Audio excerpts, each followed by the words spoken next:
Before we begin this tale of hidden identity and persistent devotion, tell me in the comments where you're listening from. I love knowing where my listeners are joining me. The rain fell in steady sheets across the moorlands of Yorkshire, turning the narrow roads to rivers of mud and the distant hills to mere suggestions beneath the grey November sky. Inside the modest cottage that served as the village schoolhouse, Miss Bridget Shaw stood before a cluttered desk, her ink-stained fingers sorting through copybooks with the practiced efficiency of one who had performed the same task 1,000 times before. The children had departed an hour ago, their voices fading into the mist like ghosts, leaving behind only the smell of damp wool and chalk dust. She was 32 years old, though the lines of care around her eyes might have suggested more, and she wore the plain dark dress of a schoolmistress, with neither adornment nor apology. Her chestnut hair, threaded with premature silver, was pulled severely back from a face that might once have been called handsome, but now bore the marks of years spent in careful invisibility. She had lived in the village of Thornwick for 7 years, arriving on a winter evening, much like this one, with nothing but a small trunk and a letter of recommendation from a vicar whose parish lay so distant that no one had thought to verify its authenticity. The villagers had accepted her without question, grateful for anyone willing to educate their children for the meagre salary the parish could afford. She asked for nothing, troubled no one, and maintained a dignity that discouraged familiarity without breeding resentment. Miss Shaw was exactly what she appeared to be, a woman of modest means and unremarkable history, seeking only to earn her bread in peace, or so they believed. The knock at the schoolhouse door came just as Bridget was fastening her cloak, preparing to walk the quarter-mile to the small room she rented above the draper's shop. She started at the sound, her hand flying to her throat in a gesture so fleeting that had anyone observed it, they might have thought it merely surprise, rather than the flash of deep-seated fear it truly was. Visitors at this hour were unusual, and in the 7 years of her residence here, Bridget had learned to be wary of the unusual. She opened the door to find a man standing in the rain, tall and imposing, despite the water streaming from the brim of his hat. His clothing, though travel-worn and mud-spattered, spoke of quality and wealth, the cut of his greatcoat precise, the leather of his gloves supple even as they darkened with moisture. He was perhaps 40, with dark hair silvering at the temples, and eyes of such penetrating grey that Bridget felt exposed under their gaze, as though he could see through the careful construction of 7 years in a single glance.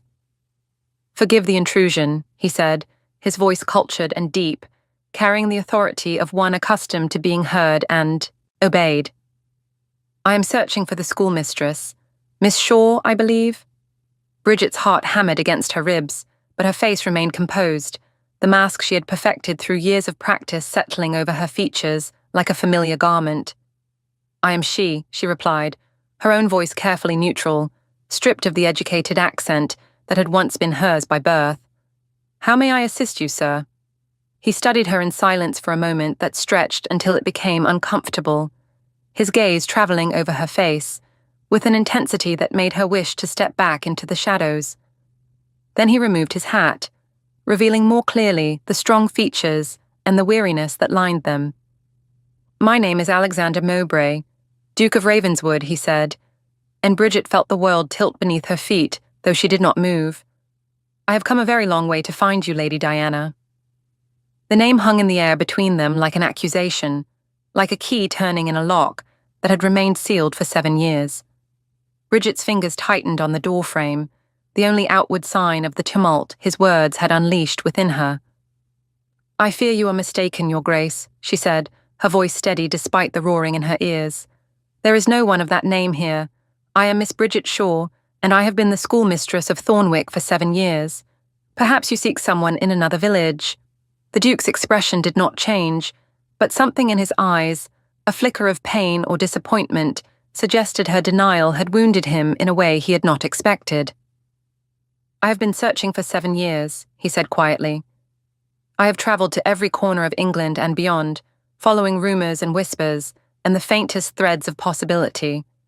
I have looked into 1,000 faces, hoping to find the one that haunts my memory. Do you truly expect me to accept that I am mistaken now, when I finally stand before you?" The rain continued to fall, drumming against the roof and forming puddles in the dooryard. Bridget became aware that they stood in a tableau that would invite comment should anyone pass by. The Duke of Ravenswood, on her threshold, his bearing unmistakable even in his dishevelled state. "Your Grace, you are wet and clearly weary from travel," she said, stepping back with reluctance. "You may wait inside while I fetch the vicar. He can direct you to more suitable lodgings, and perhaps help you locate the person you seek." She turned away as she spoke, unable to meet his gaze any longer, but his voice stopped her. "Diana." Just that, her true name spoken with such certainty and such longing that it pierced through every defense she had constructed. She closed her eyes, her back still to him, and felt the weight of 7 years pressing down upon her shoulders. 7 years of hiding, of carefully constructed lies, of becoming someone else so thoroughly that she had almost convinced herself Bridget Shaw was real and Lady Diana Hartwell had died in the carriage accident that had claimed her parents and left her alone in the world at 25. 7 years of believing that no one searched, no one remembered, no one cared enough to look beyond the official story of her death.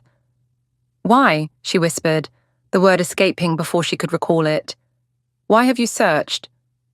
She heard him step into the schoolhouse, heard the door close behind him, shutting out the sound of rain and the possibility of retreat. "Because I made a promise," he said, and something in his voice made her turn to face him at last. "Because the woman I knew, the woman I loved, would not have vanished without reason. Because I could not accept that the world had simply swallowed you whole and left no trace." Bridget Diana, the woman caught between 2 names and 2 lives, stared at him across the dim interior of the schoolhouse. She remembered him now, though he had changed in the years since she had last seen him. Alexander Mowbray had been a friend of her father's, a frequent visitor to Hartwell Manor, and she had been a girl of 24 when he had last dined at their table, discussing politics and philosophy with her father, while she poured tea and listened. She had thought him handsome then, in a distant way, the way one might admire a painting or a statue, something fine but untouchable. She had not known he noticed her beyond the cursory attention a man of his standing might grant his friend's daughter. "You barely knew me," she said, her voice hollow. "We spoke perhaps a dozen times in as many years. Why would you promise anything on my behalf?" Alexander moved closer, his tall frame seeming to fill the small schoolhouse, and she saw that his face bore signs of the 7 years that had passed, new lines around his eyes and mouth, a weariness that spoke of sleepless nights and disappointments endured. "The night before the accident," he said, "your father and I dined together in London. He told me he had received threats, that enemies from his banking ventures had made it clear they would stop at nothing to ruin him. He asked me to watch over you should anything happen to him. I gave him my word." He paused, and his voice dropped lower. "What I did not tell him was that I had already determined to do so regardless, because in those dozen conversations over as many years, I had come to recognize in you a woman of remarkable intelligence and strength, and I had formed an attachment that went well beyond duty or obligation." Diana felt her carefully constructed world crumbling like a wall of sand before the tide. "The accident," she began, then stopped, unsure how much to reveal. "There was no accident," Alexander said flatly. "Or rather, it was no accident at all. Your father's carriage was forced off the road, the axle deliberately weakened, the horses spooked by design. Both your parents died, but when I arrived at the scene, drawn by news of the tragedy, there was no body found for you. The authorities concluded you had been thrown into the river and swept away, but I knew better. I knew you were clever enough to escape if you could, and desperate enough to hide if you believed yourself in danger." Diana sank into the chair behind her desk, her legs no longer willing to support her. "You knew," she breathed. "All this time, you knew." "I suspected," he corrected, pulling a chair close and sitting so that they were eye to eye, no longer separated by the barrier of his height or her carefully maintained distance. "I could not prove it, and I dared not speak of it too openly, lest I draw the attention of those who had murdered your parents. But I searched. I followed every whisper of a woman fitting your description, who had appeared in some remote village, I investigated every new governess, every shopkeeper's assistant, every charitable woman who seemed to have no past. I nearly found you 12 times, only to discover it was someone else. Someone who resembled you but lacked that particular quality I would have recognized anywhere. What quality? She asked, though part of her feared the answer. Alexander reached across the space between them and took her ink-stained hand in his, the gesture so unexpected and so intimate that she gasped.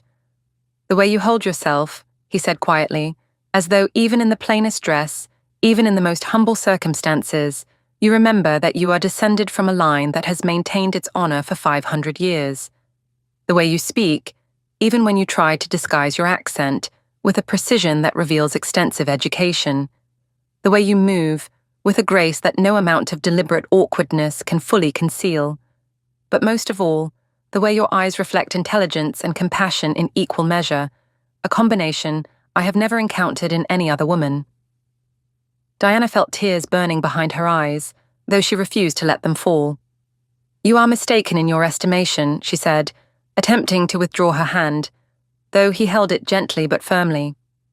I am a schoolmistress, with no past worth noting, and no future beyond these walls. Lady Diana Hartwell died 7 years ago, and I have no wish to resurrect her. Why? Alexander asked, the single word weighted with genuine confusion and concern. Why choose this existence when you could reclaim your rightful place, your inheritance, your name? Diana did look away then, her gaze travelling to the window where rain still streaked the glass, turning the world beyond into a watercolour of greys and browns. Because Lady Diana's rightful place, as you call it, made her a target, she said, each word carefully measured. Because her inheritance was the reason her parents were murdered. Because her name carried expectations and obligations that nearly destroyed what remained of her spirit after she crawled from that overturned carriage, after she hid in the river reeds while men searched for her with torches and weapons, after she walked through the night until her feet bled, knowing that to be Diana, Hartwell was to be marked for death. The silence that followed was broken only by the steady rhythm of rain and the distant call of a bird settling for the night. Alexander's hand remained over hers, warm and solid, an anchor in the storm of memories she had fought so hard to suppress. I could protect you, he said finally. With my name, my title, my resources, no one would dare harm you. You could return to London, to society, to the life that was stolen from you. Diana shook her head slowly. You speak of a life I no longer want, Your Grace. I have built something here, something small but real. I teach children who would otherwise grow up unable to read or write. I have a purpose that has nothing to do with bloodlines or bank accounts or the machinations of powerful men. Why would I trade that for a return to a world that took everything from me?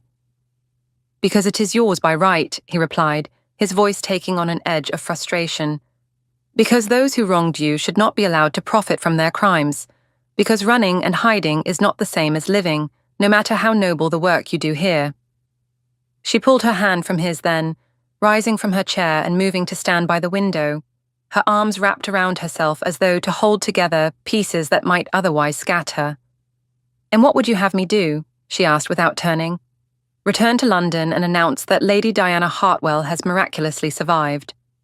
Do you not think that those who killed my parents would simply try again, and this time ensure their success? Do you not understand that I choose this life not out of cowardice but out of a desire to survive?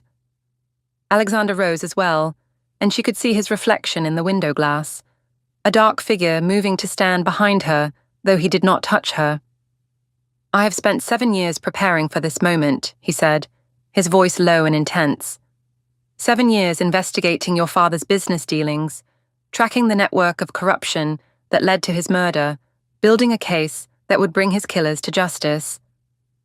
I am not asking you to return unprotected, Diana. I am asking you to trust me when I say that the threat against you can be neutralized, that your enemies can be brought to account, that you can reclaim your life without fear. She watched his reflection, saw the determination in the set of his shoulders and the weariness around his eyes. Why? She asked again, the question that seemed to lie at the heart of everything. Why have you done all this for a woman you barely knew, for a promise made to a dead man? In the window's reflection, she saw Alexander's expression shift, saw something vulnerable break through the stern facade he had maintained. Because in those dozen conversations, he said quietly, you spoke to me not as a duke, but as a man. You challenged my opinions, shared your own thoughts on matters of philosophy and justice, and treated me as an equal in intellectual discourse, something precious few people in my position ever experience. Because I found myself thinking of those conversations in idle moments, anticipating my next visit to Hartwell Manor with an eagerness that had nothing to do with your father's company and everything to do with yours. He paused, and she saw him draw a breath, as though preparing for a leap from which there could be no return. Because when news of the accident reached me, I felt as though something vital had been torn from my life, and when I discovered the circumstances suggested murder rather than misfortune, I could not rest until I knew what had become of you. Because I have spent 7 years searching, and in all that time, I have met countless women who society would deem more beautiful, more accomplished, more suitable, and yet not one of them has displaced you from my thoughts. Diana closed her eyes, pressing her forehead against the cool glass of the window. You speak of an attachment formed 7 years ago based on a handful of conversations, she said, her voice barely audible.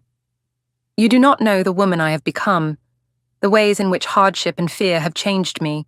I am not the innocent girl who poured tea in her father's drawing room. I can see that, Alexander replied, and now he did touch her, his hand coming to rest lightly on her shoulder, the warmth of it seeping through the fabric of her dress. I can see the strength you have developed, the resilience that allowed you to build a new life from nothing. I can see the compassion that leads you to dedicate yourself to educating children who have so little. These are not changes that diminish you, Diana. They are qualities that make you even more remarkable than the woman I remember. She turned to face him then, and the movement brought them closer than propriety would normally allow in the confined space of the schoolhouse. And if I refuse, she asked, searching his face. If I choose to remain Bridget Shaw, to continue teaching in this village, to never return to the life I left behind. Something flickered in Alexander's grey eyes, disappointment perhaps, or pain, but his voice remained steady.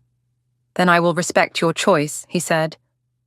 I will not force you to be someone you no longer wish to be, but I ask only that you consider the possibility that you might reclaim your identity without sacrificing the life you have built, that being Lady Diana and being a teacher of children need not be mutually exclusive, that justice for your parents might be worth the risk of emerging from hiding. He reached into his coat and withdrew a leather portfolio, offering it to her. These are the documents I have compiled, evidence of the conspiracy that led to your parents' deaths, names of those involved, and testimony I have gathered over the years. Read them, if you will. See for yourself that I do not ask you to step blindly into danger, but to consider a path forward that might bring closure to the past while allowing you to shape your future as you choose. Diana took the portfolio with trembling hands, feeling the weight of it both physical and metaphorical. I cannot give you an answer tonight, she said. This is too much to comprehend all at once. I would not expect otherwise, Alexander replied. I have taken a room at the inn, such as it is. I will remain in Thornwick for as long as you require to consider what I have told you. There is no rush, Diana. I have waited 7 years. I can wait longer if needed. He moved toward the door, then paused with his hand on the latch. There is one thing more I should tell you, he said, without turning. In all my searching, in all the villages I have visited and all the women I have investigated, I have never stopped hoping that I would find you. Not because of the promise I made to your father, but because the prospect of a world without you in it, even hidden and unknown to me, felt insupportable. Whatever you decide, whatever name you choose to bear, know that my regard for you has not diminished with time or distance, and that should you ever need my protection or assistance, you have but to ask and I will come. With that, he stepped out into the rain, leaving Diana alone in the schoolhouse, with the portfolio clutched to her chest and her carefully constructed world in ruins around her. She stood motionless for a long time, listening to the rain and trying to organize the chaos of her thoughts. 7 years of believing herself forgotten, of assuming that Lady Diana Hartwell's death had been accepted without question, of building a new identity from determination and necessity, and now to discover that someone had searched, that Alexander Mowbray had spent those same 7 years refusing to accept her loss, methodically working to make her return possible. The implications were staggering, overwhelming, impossible to fully comprehend in a single evening. That night, in her small room above the draper's shop, Diana lit a candle and opened the portfolio. What she found within confirmed everything Alexander had told her and revealed much that she had not known. Her father's banking business had uncovered a network of fraud extending to the highest levels of government and industry, men who had embezzled fortunes and used their positions to hide their crimes. When Lord Hartwell had threatened to expose them, they had responded with murder, making it appear an accident and ensuring that any evidence he might have compiled died with him. But Alexander had picked up the thread her father had dropped, and over 7 years had woven a case so comprehensive that it left no room for doubt or escape. The men responsible were named, their crimes documented, their attempts to cover their tracks meticulously exposed. More than that, Alexander had secured allies in Parliament and the courts, men of integrity who had agreed to pursue justice once Diana came forward to provide the final piece of evidence, her testimony as a witness to the circumstances of her parents' deaths and her own survival. As dawn light began to filter through her small window, Diana closed the portfolio and sat in silence, weighing her choices. She could remain Bridget Shaw, safe in her anonymity, teaching her students and living her quiet life, knowing that her parents' murderers continued to prosper and that justice would never be served. Or she could reclaim her identity, step back into a world she had fled in terror, and trust that Alexander's preparations would protect her while her testimony helped bring her enemies to account. The question that troubled her most was not about justice or safety, but about the man himself. Alexander had spoken of attachment and regard, of 7 years spent searching, of an inability to forget or move on. Yet what did such feelings mean after so much time and distance? Was it possible to form a genuine connection with someone based on memories and hope rather than present reality? She thought of the way he had looked at her, not with the pity she had sometimes encountered when her students' parents regarded the unmarried schoolmistress, nor with the dismissiveness that society often showed women of her advancing years and modest station, but with a combination of relief and wonder that suggested he truly had been searching for her, specifically, and not merely fulfilling an obligation. The memory of his hand on hers, warm and solid, rose unbidden in her mind. She tried to dismiss it as a moment of intensity in an overwhelming conversation, but the sensation lingered, along with the quiet authority in his voice when he had spoken her true name. 3 days passed before Diana sought Alexander out at the inn. She found him in the small private parlour, sitting before a fire with a book in his hands, though his gaze was distant and unfocused when she entered. He rose immediately at the sight of her, the book falling forgotten to the floor. "Diana," he said, and she noticed that he did not call her Miss Shaw, that he had determined to address her by her true name, regardless of the identity she maintained for the village. "I have read your documents," she said without preamble, remaining near the door, though he gestured for her to sit. "They are thorough and damning. I can see that you have built a strong case." "But," he prompted, reading hesitation in her posture, "but I have questions before I can make a decision." She moved further into the room, though she did not sit, instead standing near the window much as she had in the schoolhouse. "If I return to London, if I provide testimony and reclaim my identity, what then? Do you imagine I will simply resume the life I left behind, attending balls and seeking a suitable husband as though 7 years have not passed?" Alexander's expression tightened almost imperceptibly. "I imagine you will do as you choose," he replied carefully. "Your inheritance is substantial, Diana. You will be a wealthy woman, in your own right, with no need to depend on anyone for your security or future. You could maintain a household in London or the country. You could continue your teaching if you wished. You could travel or study or pursue any endeavor that interests you. The choice would be entirely yours. And you, she asked, turning to face him directly. What role do you envision for yourself in this future you have planned? He held her gaze, and she saw him weighing his words before speaking. I would hope to be your friend, he said at last. Perhaps, if you were willing, something more.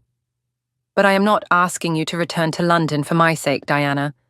I am asking because I believe you deserve justice for your parents and freedom from the fear that has shaped your life these past 7 years. Whatever personal hopes I might harbor are secondary to that. Diana studied his face, searching for deception or ulterior motive and finding none. You speak of hopes, she said quietly. Be plain with me, Alexander. What is it you want? She watched emotions flicker across his features, saw the moment when he made his own decision to abandon careful restraint in favor of honesty. I want, he said, his voice low but firm, to court you properly, to call upon you, to engage in the conversations I have missed for 7 years, to learn who you have become while sharing with you who I have remained. I want the opportunity to demonstrate that the attachment I formed based on a dozen conversations can deepen into something lasting and true when given the chance to develop naturally. I want to be the man you turn to when you need support, or companionship, or simply someone who sees you as you truly are. He paused, then added with quiet intensity, but most of all, I want you to be safe and free to make your own choices without fear or constraint. If that means you choose a life that does not include me beyond friendship or professional acquaintance, I will accept it with grace. I have not spent 7 years searching for you only to claim you as a prize, Diana.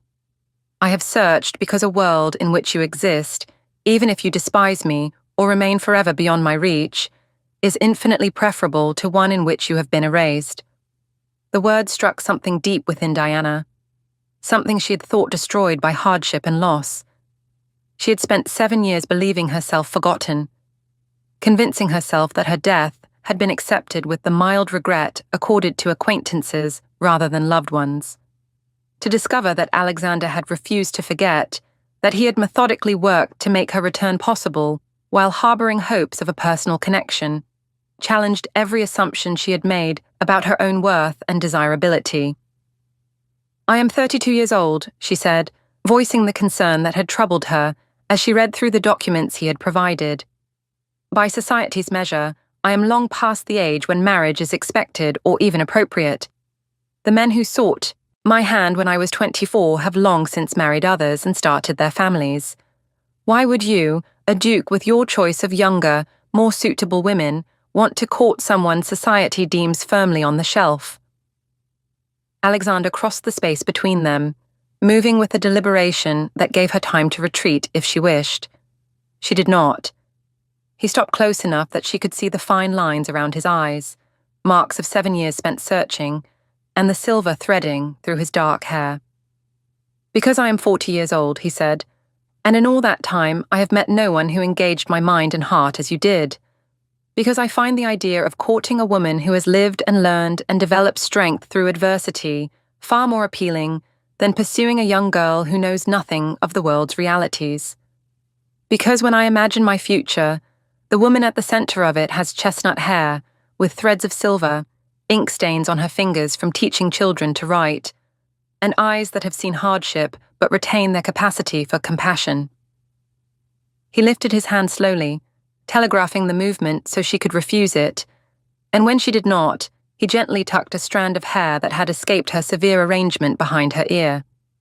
I do not want a bride chosen for her youth or her connections, Diana. I want a partner who can challenge my thinking and share my life as an equal. I want the woman who has survived 7 years of exile and emerged with her essential character intact. I want you, if you will have me, at 32 or 52 or 72, because age has nothing to do with the qualities that matter most. Diana felt her breath catch at both his words and his touch, the gentle gesture carrying more intimacy than any previous contact they had shared. And if I prove disappointing, she asked, her voice barely above a whisper. If the woman you remember does not match the reality of who I have become, then we will discover that together, he replied simply.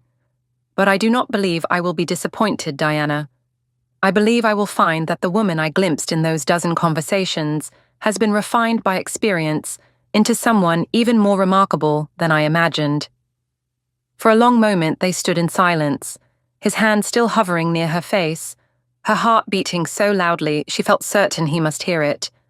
Then, with a decisiveness that surprised her, Diana made her choice. I will return to London, she said.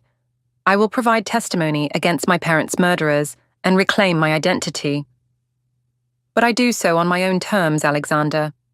I will not be rushed into decisions about my future beyond seeing justice done. If you wish to court me, you may do so, but I make no promises about where that courtship might lead. I have built a life as Bridget Shaw that has value and meaning, and I will not discard it entirely to become Lady Diana again.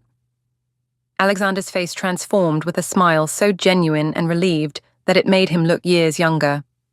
Those terms are more than acceptable, he said. All I ask is the opportunity to prove myself worthy of your consideration. The rest will unfold as it should. He stepped back, restoring a proper distance between them, though his eyes remained warm. When would you like to depart for London? I can arrange for us to travel with appropriate chaperonage and ensure your comfort during the journey. Diana considered, her mind already moving through the practical necessities.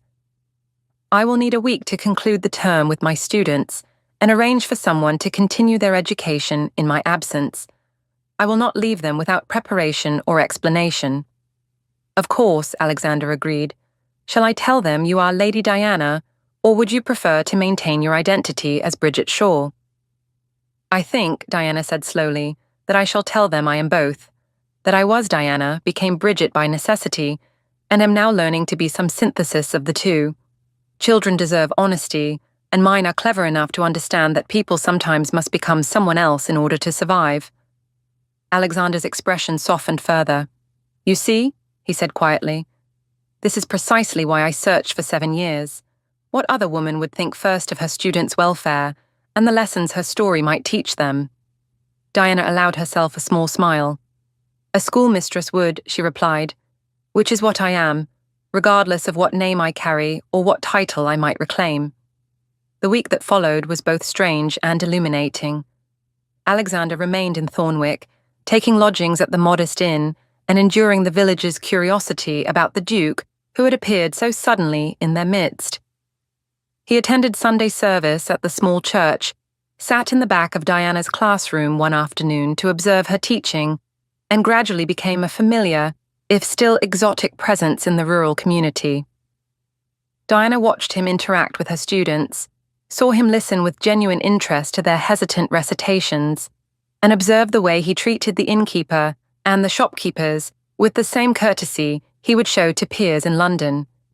He was not playing at humility or condescending to the village folk, she realized, but simply treating all people with baseline dignity, regardless of their station.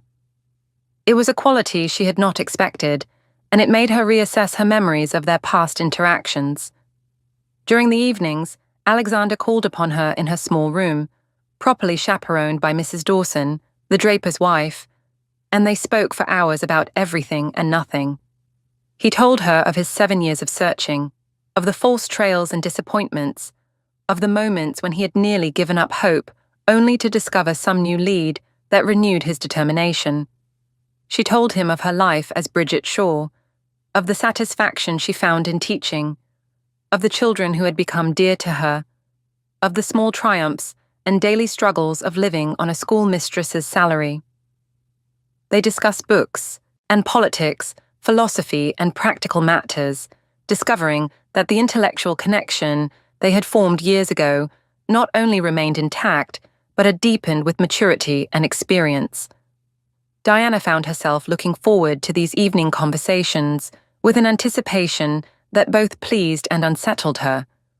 On the final evening before their departure, Alexander arrived with a small wrapped package. I thought you might appreciate something to mark this moment, he said, offering it to her. a transition between Bridget and Diana, past and future. Diana unwrapped the package to find a leather-bound journal, its pages blank and waiting. For recording your observations and thoughts during your return to London, Alexander explained. Whether you choose to remain Lady Diana or find some way to honor both identities, I thought you might value a space to process the transformation. She ran her fingers over the smooth leather, touched by the thoughtfulness of the gift. Thank you, she said softly. It is perfect. He smiled, then grew more serious. Diana, before we leave Thornwick, there is something else I must tell you. Something about my own circumstances that you should know before you commit to allowing me to court you. She looked up from the journal, noting the tension in his posture. What is it? I am not merely a duke with comfortable means, he said carefully. My family is among the wealthiest in England. The responsibilities of managing such estates and holdings are considerable, and the scrutiny that comes with the position is relentless. If we were to pursue a future together, you would be stepping into a role that demands much and offers little privacy. I would not have you unprepared for that reality. Diana set the journal aside and considered his words. You think I am naive to the demands of high society, she asked. My father was a baron and a successful banker. I grew up understanding the weight of responsibility and the burden of others' expectations. What I rejected 7 years ago was not the principle of duty, but the specific circumstances that made remaining Lady Diana a death sentence. But still, Alexander pressed, you have lived simply for 7 years. You have known the freedom of anonymity. Are you prepared to sacrifice that freedom again, this time voluntarily? Diana rose and moved to stand before him. I do not know, she admitted honestly. I do not know if I can be the Duchess society would expect, if I can navigate the social complexities I once fled, if I can balance justice for my parents with rebuilding a life in London. But I am willing to try, Alexander. I am willing to step back into the world I left and see if Diana and Bridget can coexist, if duty and authenticity can be reconciled, if love, should it develop, can thrive under the weight of expectation and obligation. She paused, then added with quiet determination, what I will not do is hide any longer from fear. I will reclaim my name, provide my testimony, and face whatever consequences follow. And if you wish to court me during that process, I will allow it and see where honest acquaintance leads us. But I make no promises beyond giving you, and myself, a genuine chance. Alexander took her hand, raising it to his lips in a gesture both formal and intimate. That is all I ask, he said. A genuine chance, freely given, to discover if what I have felt for 7 years might grow into something mutual and lasting. The journey to London took 3 days, travelling in Alexander's well-appointed carriage with Mrs. Dawson serving as chaperone. Diana watched the landscape change as they moved south, leaving behind the rugged moors of Yorkshire for the gentler hills, and eventually the outskirts of the great city that she had fled 7 years before. With each mile, she felt Bridget Shaw fading and Lady Diana Hartwell emerging, though she was determined that this new Diana would be informed by Bridget's experiences and strength. Alexander proved to be an attentive travelling companion, ensuring Diana's comfort at each posting in and engaging her in conversation that distracted from any nervousness she felt about their destination. He did not press for intimacy beyond the occasional touch of hands or meeting of glances, allowing their connection to deepen naturally through shared proximity and ongoing dialogue.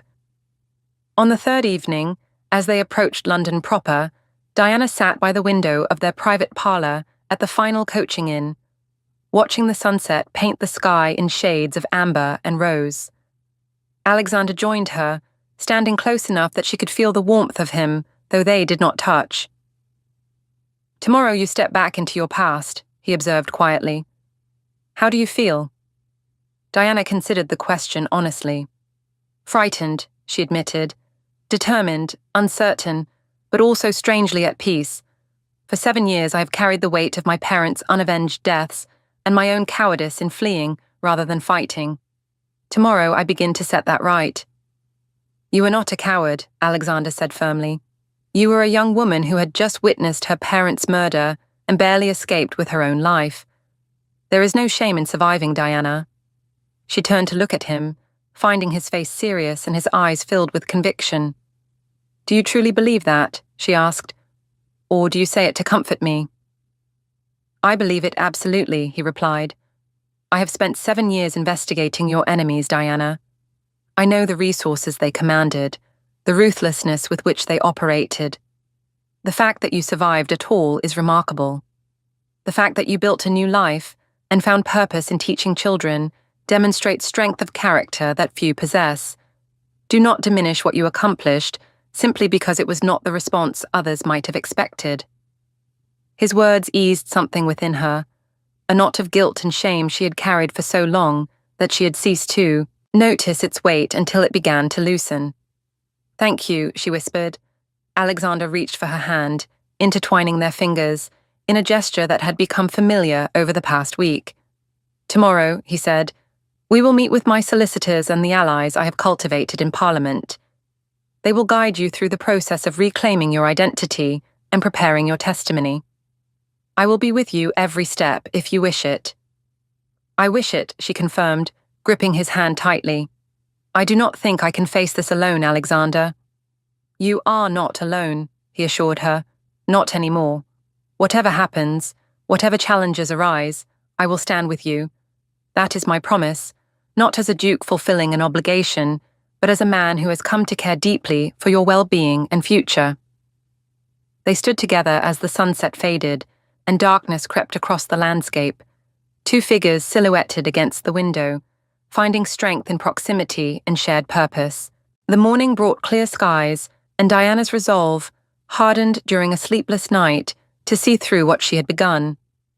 Alexander's London townhouse proved to be a magnificent structure in Mayfair, all elegant proportions and refined taste, but he had arranged for Diana to stay in a smaller but equally comfortable house nearby, properly chaperoned by a respectable widow of his acquaintance. I will not risk your reputation, he explained as he escorted her to her temporary residence. Society must see that Lady Diana Hartwell has returned under proper circumstances, with all due attention to propriety and decorum. The meetings with solicitors and allies consumed the following days. Diana recounted the circumstances of the accident, described what she had witnessed from her hiding place in the reeds, provided details about her father's concerns in the weeks before his death, and gradually built the testimony that would serve as the final piece of evidence needed to bring her parents' murderers to justice. Throughout it all, Alexander remained present, a steady figure who asked clarifying questions, ensured she was not overwhelmed, and provided silent support through the emotional toll of reliving traumatic memories.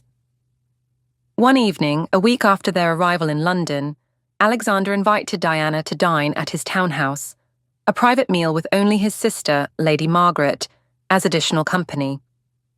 Diana dressed with care in one of the new gowns Alexander had insisted on commissioning, a deep green silk that brought out the colour of her eyes and made her feel, for the first time in 7 years, like someone other than a schoolmistress in drab woolens.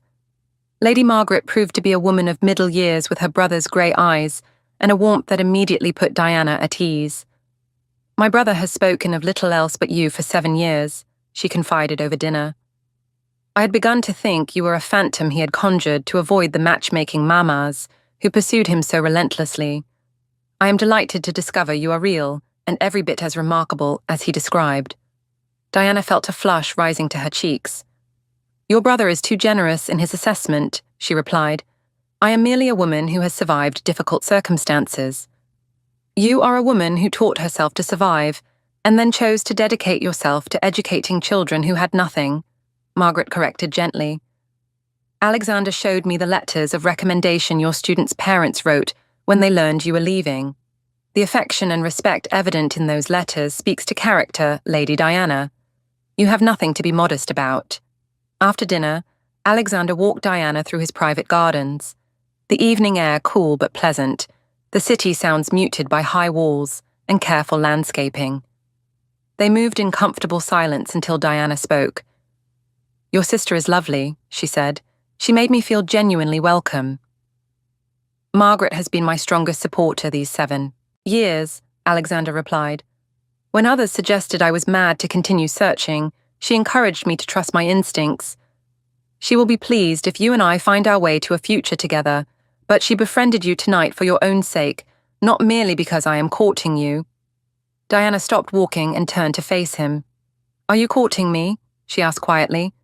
We have spoken much of allowing such a thing, but we have not defined what it means or where it might lead. Alexander studied her face in the dimming light. I am courting you, he confirmed. I am spending time in your company to better know you and to allow you to know me. I am hoping that familiarity will deepen the attachment I already feel and perhaps kindle something similar in you. And I am working toward a future in which I might ask you to marry me, if you come to believe such a union would bring you happiness. The directness of his statement left Diana momentarily breathless. You move quickly, she managed. 7 years of searching does not feel quick to me, he replied with a slight smile. But I will move at whatever pace you require, Diana. If you need months or years to be certain of your feelings, I will wait. If you ultimately decide you prefer to remain unmarried or to seek connection elsewhere, I will accept that choice with grace, though not without disappointment. Diana reached for his hand, the gesture becoming natural between them. I do not need months or years to know that I find your company agreeable and your character admirable, she said carefully. What I need is time to reclaim my own identity fully before I can consider merging it with someone else's. I need to provide my testimony and see justice done. I need to settle my parents' estate and determine what kind of life I wish to lead as Lady Diana. And I need to be certain that what I feel for you is not merely gratitude for your protection and support during a vulnerable time, but genuine affection based on clear-eyed assessment of who we both are. That seems eminently reasonable, Alexander agreed. Shall we say that I will continue to call upon you, to escort you to appropriate social functions as you re-enter society, and to demonstrate through consistent action that my regard is both genuine and lasting, and you will observe, assess, and ultimately determine whether a future together appeals to you? Yes, Diana said, relieved by his understanding. That is exactly what I am asking. Alexander lifted her hand to his lips, pressing a kiss to her gloved knuckles. Then that is what we shall do, he said simply. I have waited 7 years, Diana. I can certainly wait a few months more for you to be certain of your heart. The following weeks brought a whirlwind of activity. Diana provided her formal testimony to the authorities, her words weighted with grief and determination. The evidence Alexander had compiled, combined with her eyewitness account, proved sufficient to bring charges against the men responsible for her parents' deaths. The arrest created a scandal that dominated London society, with Diana's miraculous survival and return adding fuel to the gossip mill. Through it all, Alexander remained a constant presence, shielding her from the most intrusive attention while ensuring she was supported through the emotional difficulty of the legal proceedings. He called upon her daily, escorted her to carefully selected social functions where his presence discouraged overly personal questions, and gradually reintroduced her to the world she had left behind. Diana found, to her surprise, that being Lady Diana again was not as difficult as she had feared. The confidence she had developed as Bridget Shaw, the strength she had cultivated through years of independence, informed how she carried herself in drawing rooms and ballrooms. She was no longer the quiet girl who had poured tea in her father's house, but a woman who had survived tragedy, built a new life, and returned to demand justice. Society did not quite know what to make of her, but there was grudging respect mixed with the curiosity. One evening, at a musicale hosted by Lady Margaret, Diana overheard two matrons discussing her in stage whispers, clearly meant to be heard. 7 years of living as a common schoolmistress, one said with scandalized relish. One wonders what kind of company she kept and what habits she might have acquired. The Duke of Ravenswood seems unbothered by her unconventional history, the other replied. He has made his interest quite clear. I suppose a wealthy heiress can be forgiven much, even at her age. Diana felt Alexander stiffen beside her, saw him preparing to confront the speakers, but she laid a gentle hand on his arm. Let them talk, she murmured. Their opinions have no bearing on who I am or what I have done. He looked down at her with something like wonder. You have changed, he observed. The Diana I remember would have been wounded by such comments. The Diana you remember had not yet learned that survival requires developing a thicker skin, she replied. Bridget Shaw taught me that my worth is not determined by others' assessment, a lesson Lady Diana is grateful to have learned. Later, as Alexander escorted her to his carriage for the journey back to her temporary residence, he spoke thoughtfully. You integrate the two identities seamlessly, he said. Diana and Bridget are not separate women, but facets of the same person.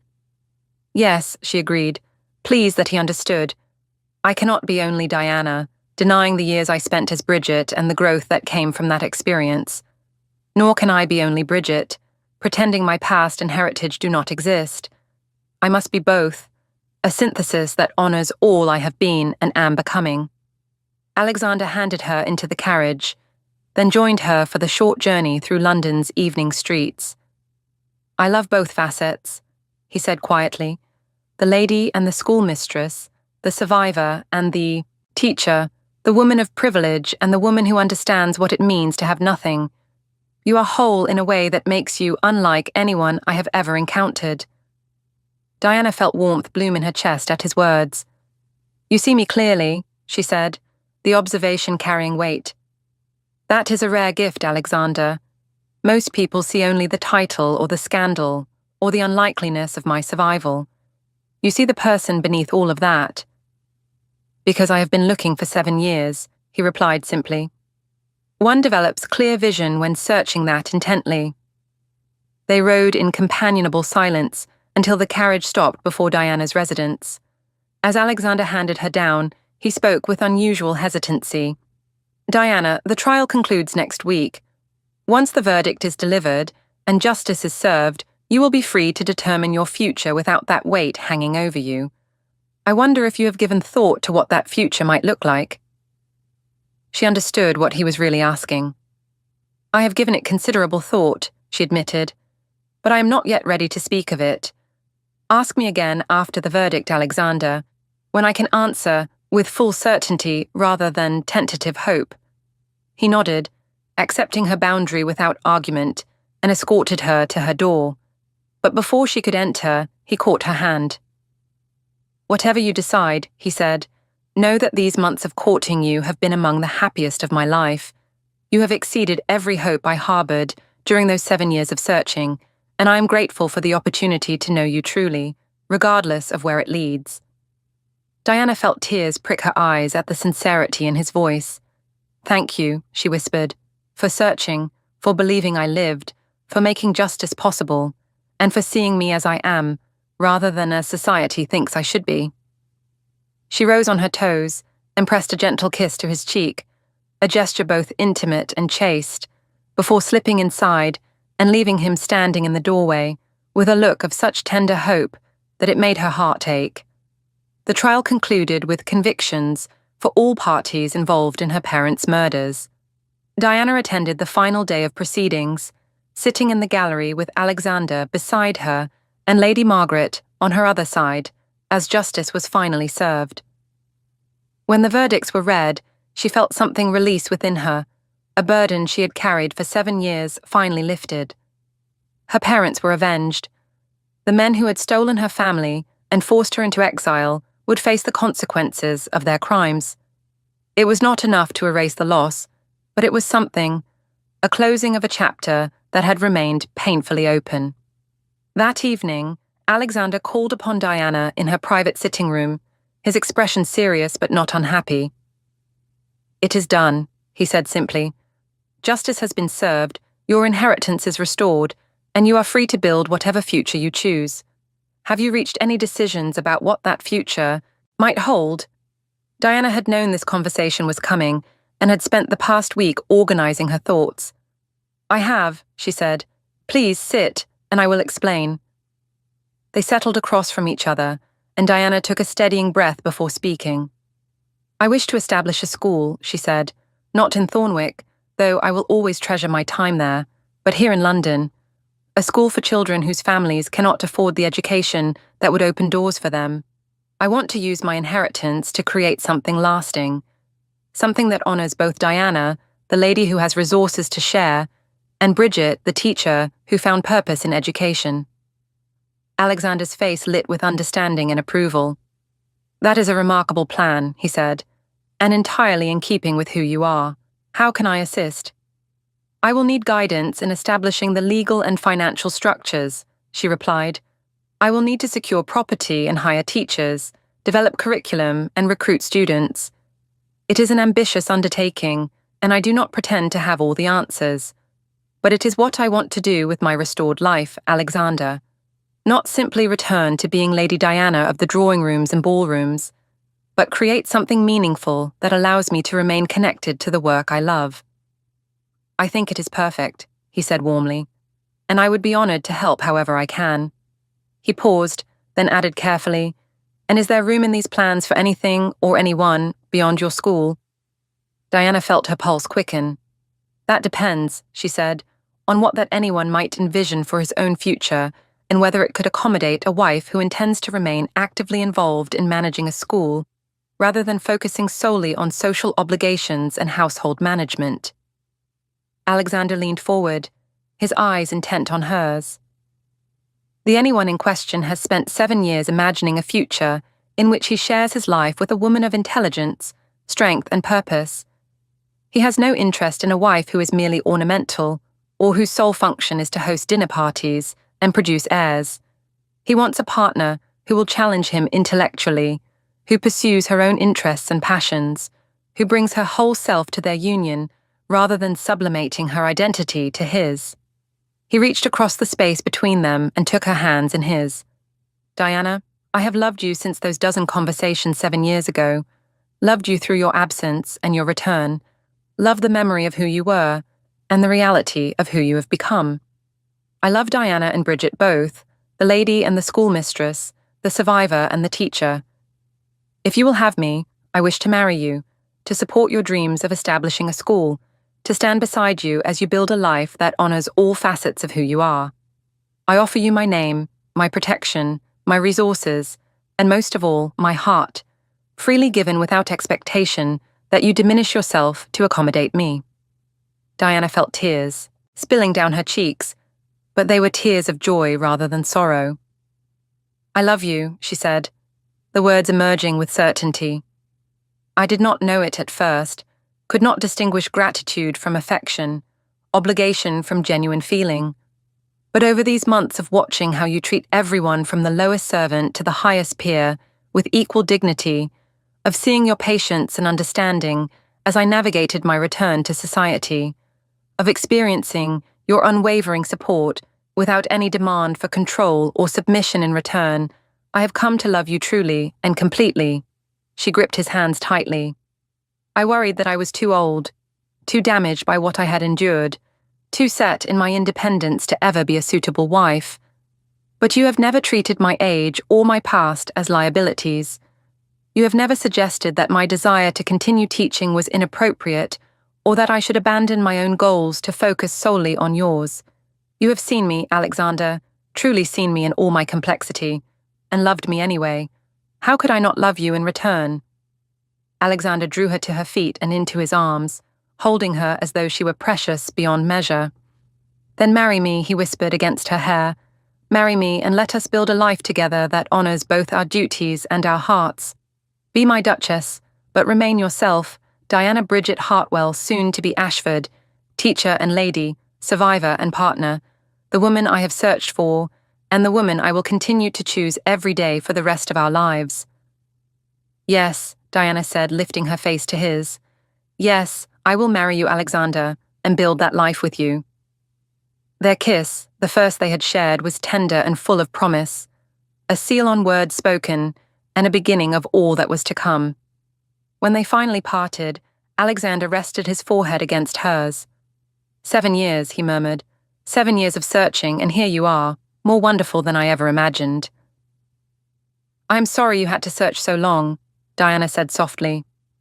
I am not, he replied, because the waiting made finding you all the sweeter, and because I believe we both needed those 7 years to become the people we are now, ready for this partnership. They stood wrapped in each other's arms as the evening deepened into night, two people who had found each other across time and distance, despite all the obstacles that had stood between them. Lady Diana Hartwell had returned from the dead, but she had brought Bridget Shaw with her, a synthesis of identities that made her stronger than she had been as either alone.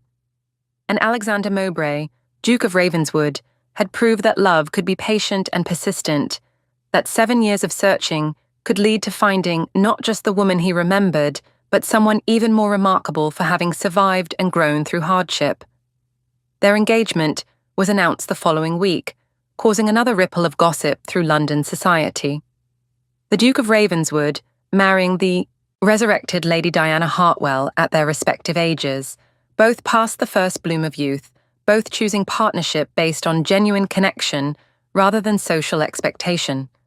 Some whispered that it was romantic, others that it was practical, a convenient arrangement between two people of suitable rank who had somehow found themselves still unmarried. But those who attended the wedding 3 months later, held in the chapel at Ravenswood Estate, witnessed something that transcended both romance and practicality. They saw the way the Duke looked at his bride as she walked down the aisle, as though she were the answer to every prayer he had ever offered. They saw the way Lady Diana's face glowed with happiness that had nothing to do with the grandeur of her surroundings or the prestige of her new title. They heard the vows exchanged with depth of feeling that made even the most cynical guests fall silent in recognition that something rare and true was taking place. And they observed, in the months and years that followed, how the new Duchess of Ravenswood did not abandon her plans for a school, but instead established one of the finest institutions in London for children regardless of their family's ability to pay, how she remained actively involved in its management while also fulfilling the social obligations of her position with grace and intelligence. They watched as the Duke supported his wife's endeavours without attempting to control or diminish them, as he attended her school's events with genuine pride, as he consulted her on matters both personal and political, treating her opinions with respect that made it clear he valued her mind as much as her companionship. Society eventually accepted what it had initially questioned, that the Duke and Duchess of Ravenswood had formed a partnership based on mutual respect, genuine affection, and shared purpose, that their ages and unconventional history made them not less suitable but more so, bringing to their union a maturity and depth that younger couples often lacked.